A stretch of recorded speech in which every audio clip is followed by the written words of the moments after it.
and that's around us right now. I am a qualified life coach and NLP practitioner and help people overcome their challenges. And with that, I see and hear a lot of issues that are happening around our communities. And in order to create more awareness, insight, information, knowledge, I will be inviting different guests to speak about different topics so that we can actually learn more and help ourselves in our surroundings, especially in our communities, in our homes, and inshallah learn from each other. So without further ado, I'd like to welcome my first guest tonight. Inshallah, we are joined by Sister Zahra Merali. Assalamu alaikum, Sister Zahra. Wa alaikum salam. How are you? I'm very well. So lovely to see you. Thank you so much for me tonight. It's an absolute pleasure. Thank you for the opportunity. No, it's actually an honor to be sitting here with you. I know that you have graduated with psychology and you have basically a tutoring company, Zahra Merali Tutoring, and you help students and parents through their learning, and especially you do it in a holistic way, which is really important regarding their health. So for today's topic, we are actually going to be discussing children's mental issues. During this time especially, we have realized that generally there is lots of mental issues around the situation and the current climate that we're in right now. Especially people are still trying to catch up. So I'd like to open the floor to you firstly to sort of describe to us the definition of some sort of mental issues and challenges that are faced, especially for children today. Yeah, so I think the first thing that we have to look at is why this topic is really important, right? Especially when it comes to children. And often I feel, having worked with children for many years, that this topic is a little bit hidden when it comes to children almost. So it's very, very important to understand that this topic is serious. It's happening. The rates are increasing of, the children getting this mental health illness. And if a person doesn't understand this topic as such and they try and help a child, even adults, it can be that they will have a negative impact on that person because they don't know the right way of dealing with things. So, for example, if you look at children, they're absolutely amazing at absorbing things into their system, right? And I've always said that a child's mind is like a blank piece of paper or a sponge. So whatever they hear, they experience, they go through any situation that they're in, they're going to absorb that into their system. And often this shapes them into the person that they will become growing up, right? So I know there's a whole misconception that, as children grow up, it's a phase, they'll get out of it, they'll move on. But in fact, whatever happens in childhood has a direct impact on adulthood. So, for example, if you take an example of a child who has gone through a traumatic event, so for example, abuse or loss of a parent, they will grow up feeling very insecure, unsafe. They may even question themselves, like maybe I deserved it. Maybe it was supposed to happen to me, right? And I know if you don't have a mental health issue, sometimes you may think that these beliefs that a child has is not true, but it's just that they go through so much in their mind, and often they don't tell us that, I'm going through something because they don't know it's classified as a mental health issue. So it's very, very important as a parent, a tutor, a coach, anyone that's working with children to catch this on at an earlier stage and kind of nip it in the bud whilst you can. And I often like to use my example of a volcano. So let's say we have a volcano and we know that it's going to erupt. That's the process, right? We can't stop it and we can't be fully equipped to deal with that volcano eruption. And this is the same with a child's mental health. Yeah. So when a child is going through feelings and emotions and they're not getting the help that they need, often what happens is that they're going to suppress their emotions and feelings. And at some point in their life, it's all going to resurface, it's all going to blow. And often when this happens, it's harder to deal with and it's not a nice feeling for the child as well. So again, it's very important, catch it earlier on, do something about it, right?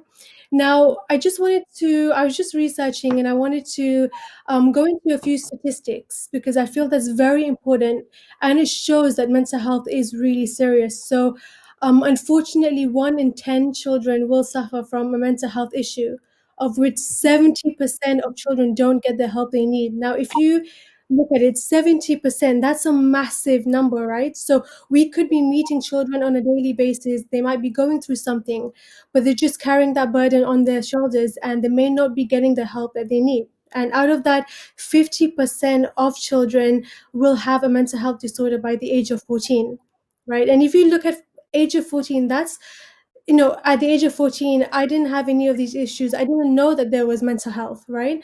And now it's becoming more prevalent, and definitely we have to do something about it. So again, these numbers are really high. The good thing is that if we catch it early on, it's less likely to increase. But if we leave it to too late, then I'm afraid that the rates will just increase, will get high, and unfortunately it'll be harder for the child to come to terms with how they're feeling. And often a lot of importance is paid on physical health and education, but not enough on mental health, right? And I always say that the mental health is just as important as the physical side of things, or the educational side of things. So I know there are many parents out there who they send their child to all these different clubs. They have swimming and taekwondo, and their whole week is full of all these clubs, right? But the question that we have to ask is, would we send children to a mental health workshop, for example, right? Or would we expose that to our child from a young age? And that is something that we have to ask ourselves. But again, this is the reason why it's so important. And again, like I said, that if we catch it early on, then it's more likely that our child will have a good mental health, a good mental state, because it is really good for their resiliency. We need to be resilient in order to cope for whatever life throws at us. And often, when children don't have a good mental state, they don't have a good resiliency, and often this can have a negative impact. But again, it's very important for many factors like developmental skills, their educational side, their physical side of things. And I just feel like if the mental health is not there, then it has a really massive impact on all those little compartments as well. Brilliant. That's an amazing introduction, and you've raised so many sort of like topics around mental issues. And my mind is blown away with all the questions that I have, but I'm going to pace myself. You raised very, very important issues there. The main thing is, of course, that we can actually understand children's behavior habits, as in just them having some sort of like tantrum, or withdrawal, or just teenage kind of years, when actually it could be a mental issue. So parents do need to also be skilled and geared up to understand that, and have that close connection and bond with their child, and know that their stages are obviously, their developmental stages are going to change over time, but there is a close connection with the mental health and the normal childhood. And the other thing is that you also a child as an adult, and this very well. It's just that when adults come to me for coaching, they do need to, and they do need to sort of change their habits and their assumptions in life.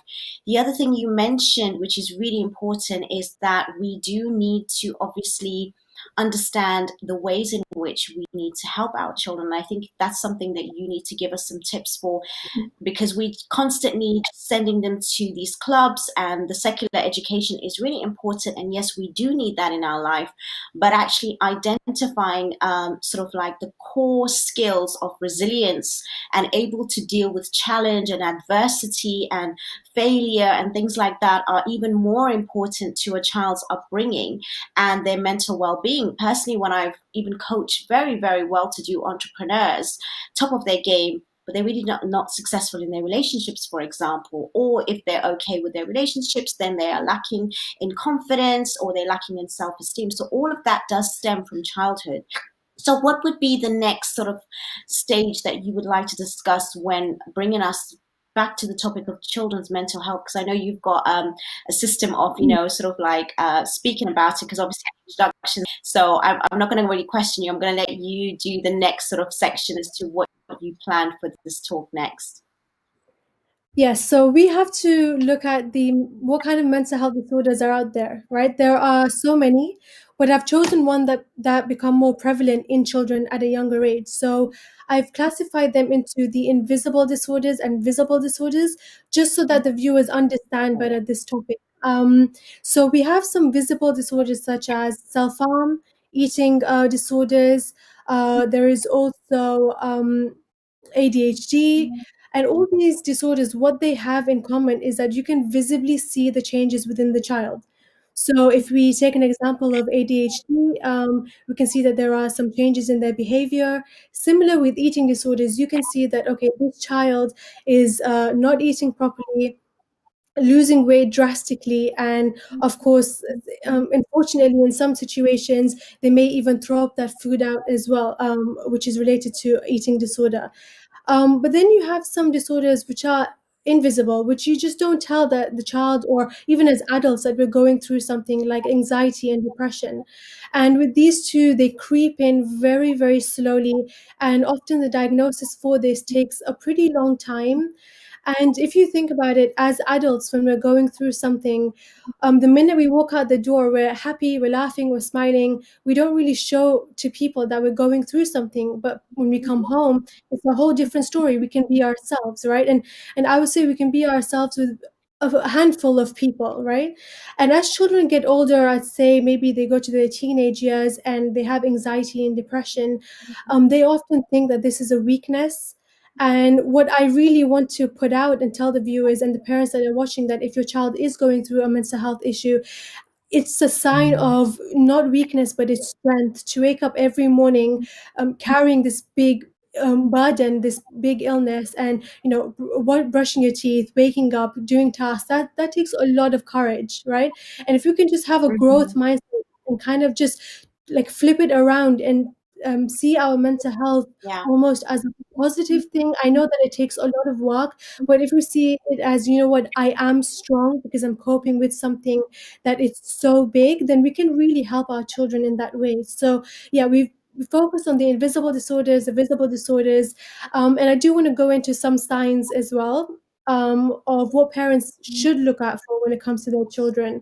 Again, there are many signs to look out for, but I just wanted to make it that little bit easier for parents, and I chosen some which are just easier to spot out. So we have some signs to look out for that can affect mental health, like, for example, bedwetting. Now, this is very important because I know that sometimes when I talk to parents, they feel like the child is wearing their bed, and it can be maybe a phase, and it could be. I'm not saying that, the child maybe does it a few times and they have a mental health issue, and I don't want to worry parents in that sense. But often when a child is wetting the bed for a long period of time, you have to understand that it's also very uncomfortable for them. They don't know what's happening. And often, I really feel like we don't really take into perspective how a child might be feeling when they're in that situation. And almost, Absolutely. yeah. And we have to also look at the fact that there may be a underlying reason why they're wetting the bed. So it can be that they're scared of something, they're fearing something, they've gone through something traumatic which they haven't told you about. And so again, I would say that look out for that sign. If it's happening for a long period of time, then just make sure to ask the child. Just have a simple conversation. Doesn't have to be anything, massive or big. Just a calm conversation, asking them if there's anything that's happened, and not to ask leading questions, just a very chilled conversation like you would have with a friend. So that's one sign. um Another sign to look out for is sadness for a long period of time. Now, children, as we know, they go through so many different moods. They're happy one day, then they're sad, and they're crying. So, that's really good for their developmental skills. And children are going to be children. There's going to be all these emotions going around. But if you notice that your child is, or a child actually is going through sadness, just not feeling too good, always feeling down, when you present them with their favorite toy or favorite foods, they don't want to eat, they don't want to play, then it could be that there's something that's bothering them. And sometimes all they need, like I said, is just a conversation, and they can just go back to normal being themselves. Or it can be something which is a lot more hidden that we have to focus on and we have to get to the bottom of. We have things like missing school. Now, this is a really big one. And having worked in a school before, I know that sometimes parents unfortunately force their children to come into school. And I know that sometimes it is a little tricky as a parent to decide, okay, is my child just, kind of being lazy or just not wanting to go in, or is there an actual issue, right? Now, there's one thing to understand, that generally children love school. They love learning, they love being around their friends, socializing. And the only reason why they may not want to go into school is could be because they're ill, they haven't had a good night's sleep. So those are all understandable. But sometimes it could be that there's something that's happening within the school that we have to really, get to the bottom of. It could be something with the teachers and with the students. So that's why they may not want to go in. And if we force them, then this is just not good for their mental health, right? We have to make sure that they are in a secure, safe environment. And if you find out that the school is not a safe environment, it's better to keep the child at home until that issue is dealt with. So again, that's one of the signs, and it's a very massive one. Having worked in the school before, I know that some children are forced to come in, unfortunately, and they're just not there mentally, physically. They're just, sort of lifeless in that sense. And we really, at a young age, we really want to be able to support children, and we want to show children that, what, we're here for you every step of the way, no matter what you're going through. I'm just going to go into a few more, if that's okay, because I feel like there are some signs Before that we are. continue, I just want to just interrupt you a little bit, actually, because it's really interesting that you're saying what you're saying. And I think that on one hand, it's absolutely correct that we do need to obviously take into consideration what the child is feeling, and we have to obviously help them through it. But do you not think that actually sometimes that they can actually also tend to have a habit of not wanting certain things because they don't have the support? So I think a lot of it is really to do with the support around them, like parenting, to make them feel in a particular way, to actually help them have that sleep, actually help them have those good meals. And, we need to have these routines, and we need to have the discipline. A lot of parents do find that very difficult, especially nowadays when both parents are working. There's not enough time in the house where they are getting all of that. I'm sure that's going to be the next section that you're going to come on to with regards to the support that's given. But it's just really interesting that you say that, and I just can't help but sort of go into it, because a lot of the times we also don't want to make it where we're in a household where the children are the drivers. Because I find that also where the children are driving, parents don't really have control, and then it's all about the children. And at the same time, we need to be, as parents, the influencers, the role models. And if parents are also struggling themselves with their own stress, with their own sort of abilities, which is negative, then it's very difficult for them to actually have these kind of things in place for their children. What's your thoughts on that? I 100% agree. So sometimes children can play up a little bit because they know that, okay, my mom won't send me into school. And sometimes they can't really long out that process. So I think as parents, they have to be careful. They know their child best, and they know when the child is sort of taking advantage in a sense, or when a child is maybe going through something which is a lot more deeper. So I would definitely tell parents that, analyze the situation and sort of just go from there. Yeah, Okay, definitely. definitely. No, of course. Well, what are the other things that you were talking about with regards to trying to make us more aware? Because we want to go away out of this show, inshallah, where people can have some practical tips. And inshallah, we can also have our Syed join us with some talk. Salamu alaikum, Syed. Can you hear me? Assalamu alaikum, how are you? Sorry for Very well, being thank late. you. Thank you so much for joining us. Not a problem at all. We were just discussing the children's mental health, and Zahra has been enlightening us with some of the tips that we need to be aware of. If you want to just quickly continue while the Syed gets ready. Yeah, so I was just going to say another sign to look out for is talking about death or suicide. Now, this is a massive one. And when I was working in a school and I've been with children for a long time, I was shocked at how normal it's become for a child to talk about death, especially. And believe it or not, when I was working in the school, children used to play a game called Play Dead. And I thought of all the games that a child could play, they're playing this one, right? And I just sort of wanted to try and get to the bottom of it and just have a conversation and ask them, where did you get this from? Because the one thing that we need to understand is children don't just wake up one day and go, okay, I'm going to speak about death today. There's a reason why they're doing it. And often it could be because they've observed it or they've heard it from someone else. And again, the same situation occurred when they asked those children that, how did you find out about this? They said that they had heard it from their friends, they heard it from their cousins. But I would say when it comes to this, if children are talking about death and suicide, then definitely we have to do something about it. I don't think it's normal for children as little as 5, 6, 7, 8 years old to be talking about death and suicide unless they're having those feelings inside them. So definitely, I'd ask parents again to just be mindful and be careful and tread lightly as well, because we don't want to push the child. Those are the signs, and I just Before you go want on to. to the next one, I just want to quickly, sorry, I just wanted to interrupt you. I just want to quickly bring in the Syed, and I just want to quickly, because we obviously, the time's gone even so quickly, we don't even have much longer. I just wanted to ask the Syed, with regards to children's mental health, we are obviously taking care of them in the household, giving them the secular education, sending them to Saturday, Sunday schools for the Arabic. But when it comes to health, do you think that as a community, especially as Muslims, and with our sort of like teachings, are we actually raising these topics enough and giving support to the rise of mental health, especially with young children? What is your experience on that, and what more can we do, Syed? Bismillah ar-Rahman ar-Rahim.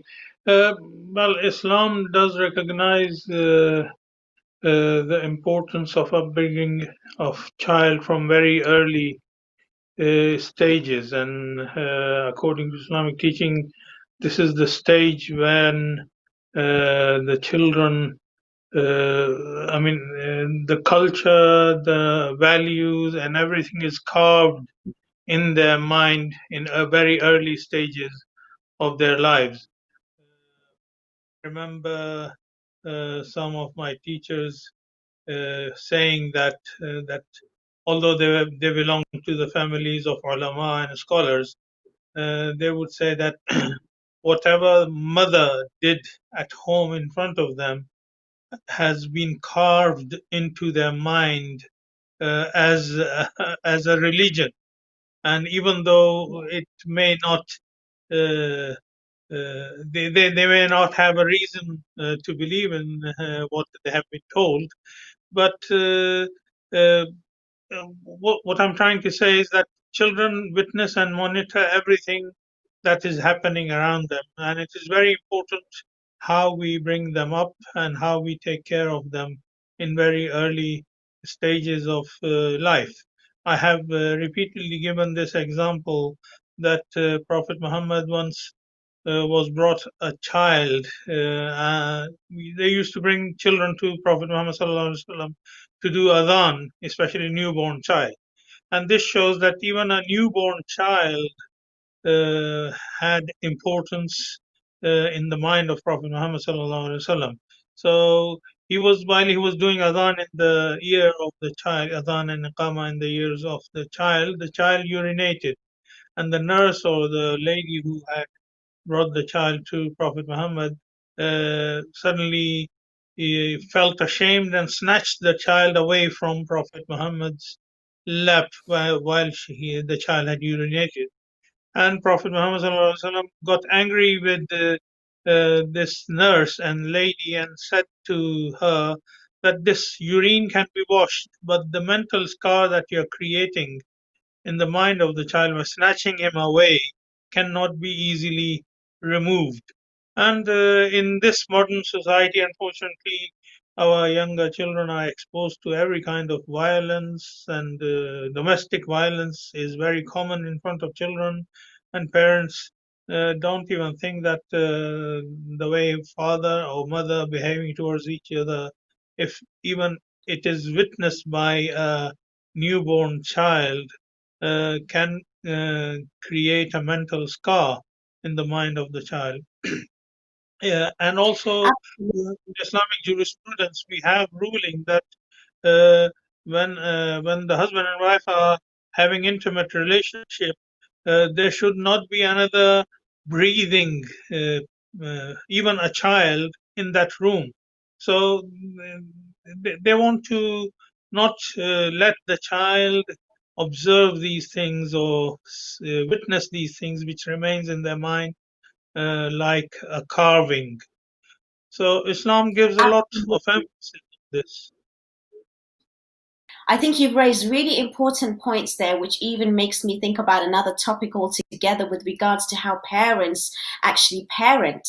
I think that's a really important sort of issue as to how parents even treat their children to actually create more mental issues because they do not have the skills.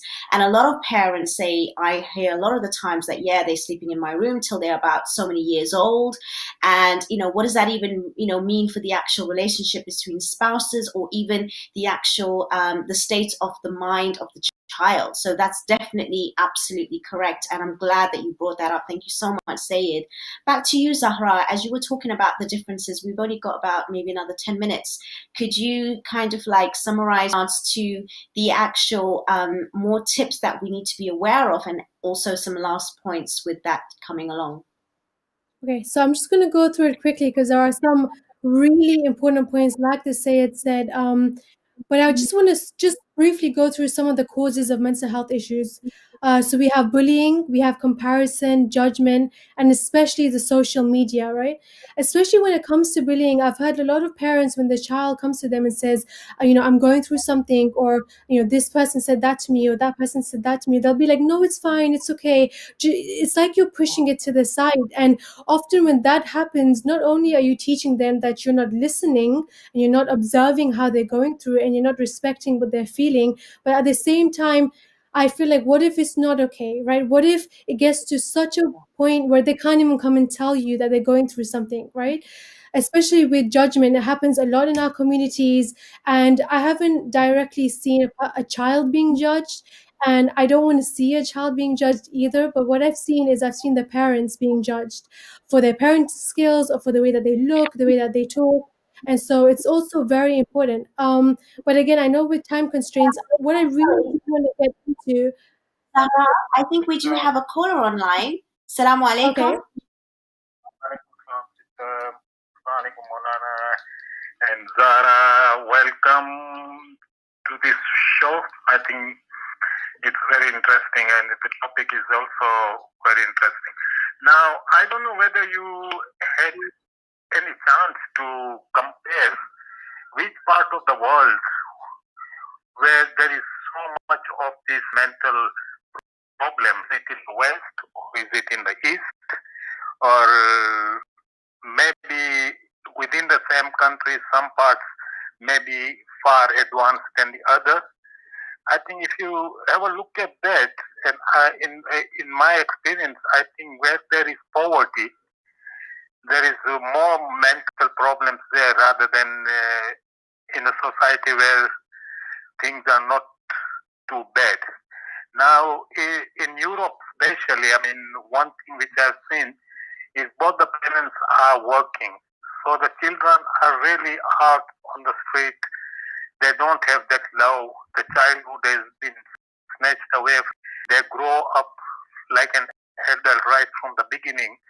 And that is too much mental problem within a child to take it. Because they are not experiencing love. They are maybe associating with the wrong people, doing on their own and being bullied and everything. So I think that probably plays a very major part. I mean, I'm not an expert in that, but to what I see, and I've been to other parts of the world, where I see wherever the poverty is very high, there are so many mental cases there. I don't know whether you have had a chance to look into it, or would you agree with what I said? Thank you so much for your call. You've raised so many important issues and points, actually. I'm really grateful. Thank you so much. Inshallah, we'll try and divulge into that. That's very interesting, caller, actually, and I'm really glad that he called in saying that, because obviously it does make a difference as to your upbringing, your environment. But as we know, even living West, there is an increase in mental health, even recently with children as well as adults. And there was a recent actual episode on a mainstream channel actually raising this, especially with children having an increase in mental health. And yes, there are issues with regards to poverty, but also, as the gentleman called in, saying that it's to do with even where you live, and parents working in a I think we have another call. Alaikum. Yeah, walaikum salam. Is this live? Yes, this is live. You're live on Ahlebait TV. What would you like? Oh, I think we lost him. Hopefully, if you can call back, we can take your call. Yes, it's a very interesting topic, and I think that, what, we haven't even touched on the main issues. We might have to get you back again in order to finish this, because honestly, it's really important, and I think it's really interesting that people are calling in to actually add their comments, which is important. Do you think it makes a difference then with regards to where we're living? Is that something that makes a difference to the mental health or the state that we're in? Zahra? Absolutely, I would say 100%. But at the same time, if you look at these big celebrities and models, for example, half of these people are not happy, and they have absolutely everything. They have the money, they have the wealth, they have the cars, they have everything, right? But when you ask them about their mental state, they have to often go to a counselor or a therapist. So I would say the caller is absolutely right. But at the same time, it really is global. The mental health is a global issue, and it happens in people who have poverty, people who have wealth, and especially with their upbringing. So yeah, I definitely agree. Syed, how would you sort of reflect on what the caller has said, and in your experience about mental health, especially with children? Is that something that you hear a lot, or do you think it only comes with certain communities and backgrounds? Well, I mean, people, especially children who are being brought up in poor environment, they have one kind of mental issues.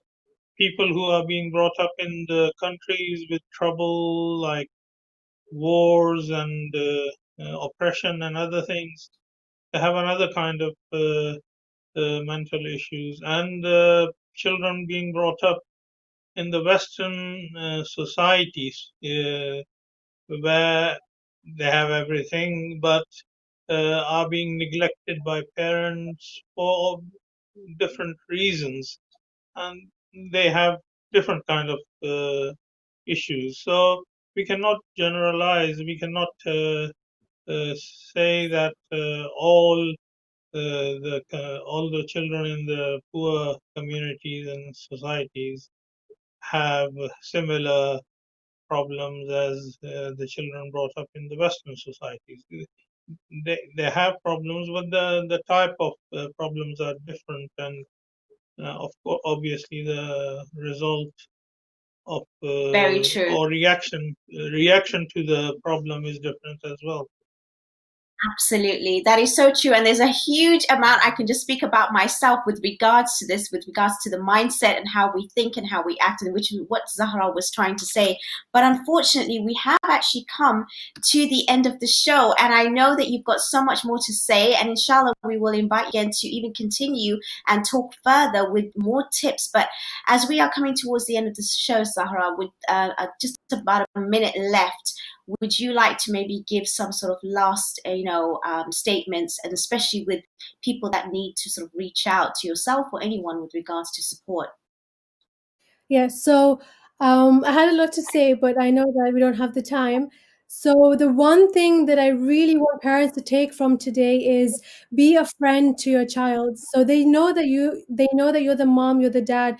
They know that you have the authoritative figure. But just be a friend, because at the end of the day, when they want to speak to someone, if you're not there for them as a friend, they will go to people who are outside, who may not have their best interests at heart. So just make sure that you are having just that relationship with them. And more importantly, out of all of this, is make sure from a young age that you allow them and teach them how to have a relationship with Allah. Because at the end of the day, when there's no friends and there's no family and they're on their own, they should turn to Allah, because Allah is the one that's going to help them in every single situation, no matter how hard it is. And with regards to reaching out to me, I do have my website, Zahra Merali Tutoring. So if there are any questions, or they want any more pointers on how, like, as a parent, they can help their child, then they can feel free to message me in that way. Thank you so much. It's been so refreshing and enlightening to hear you speak. And I honestly feel that we've only touched the surface. So definitely we will have you back again in the future to have further sort of awareness and information. Thank you so much, Syed, for joining us in the end and always giving us, amazing insights as well from your perspective, always giving important points. And again, thank you so much for the callers, the viewers. We really do appreciate your comments and questions. It's been really, really fascinating. And inshallah, we only wish you well, and do reach out, do get the support and the help that you require, especially with the topic. And we will discuss more issues in the next